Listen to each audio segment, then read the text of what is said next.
Hi, and welcome to the shop of Behind the Tone Studios, where I do a lot of my electronics and my cabinet making. Today I want to show you a little bit of the woods we use to make the cabinets and give you some samples of the tones that we can get from them. Basically, as you may well know, a Les Paul is made of mahogany and maple top. That's basically what a Les Paul will consist of. And they have a very good resonance to them.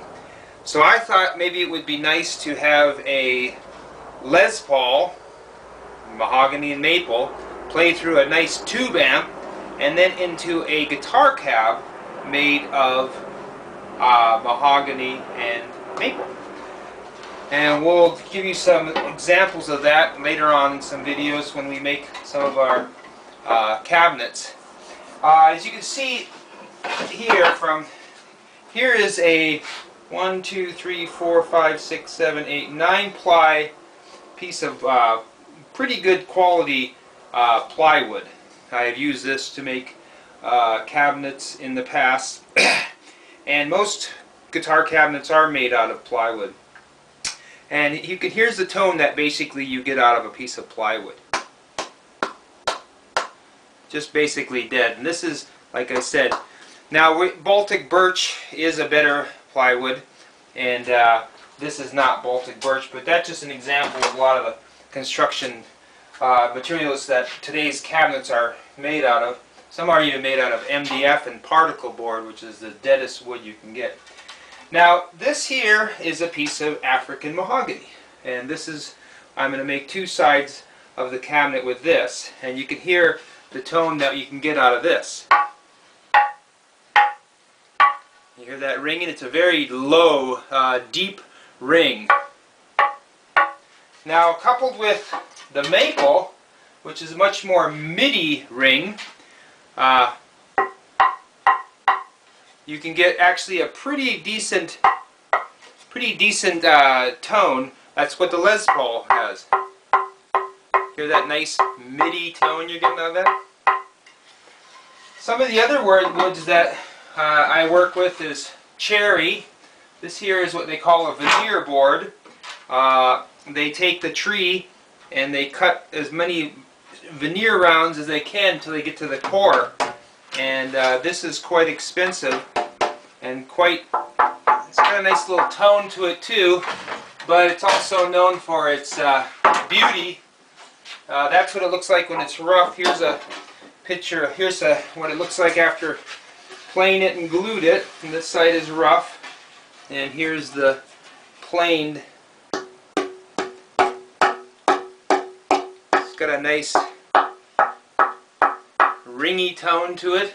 So cherry is also a tone wood, and it's also very beautiful to work with. Nice and easy to work with. Here, this is a plywood cabinet I made. It's a simple, very simple stage monitor, and you can see that it's basically a dead sound. I made these early on in my quest for tone, and what I would use this for today is basically to put a guitar speaker in there and then just use it for recording, and you won't get much resonance from that, and it could be just a good little recording unit, or it could also be a good example of a dead speaker for videos. Here is one of my recent stage monitors. I've got you hear that thing ring much better than the plywood. Here what I got going is we've got dovetail joints, and then I've got on the top I put a nice piece of maple, and on the sides I used pine. Pine is very good for bass cabs and real low resonance. You can hear that thing just ringing like a bell. So this here is one of my latest stage monitors, and like I said, when I make these cabinets, try to make them as one piece of wood like in this one here, you can see the inside. I epoxied the baffle in after I dadoed it in about a little over 1/8 of an inch, and then epoxied it in there. So this thing is, with the dovetail joints, this thing is just one solid piece of lumber. When it starts resonating, it will resonate all together, as opposed to a baffle that's just attached with screws or nails. That thing can just start resonating by itself, and the cabinet doesn't even resonate. So that gives you a little example of some of the woods we're using and some of the future projects with cabs. So check out the other videos at behindthetone.com. Thank you.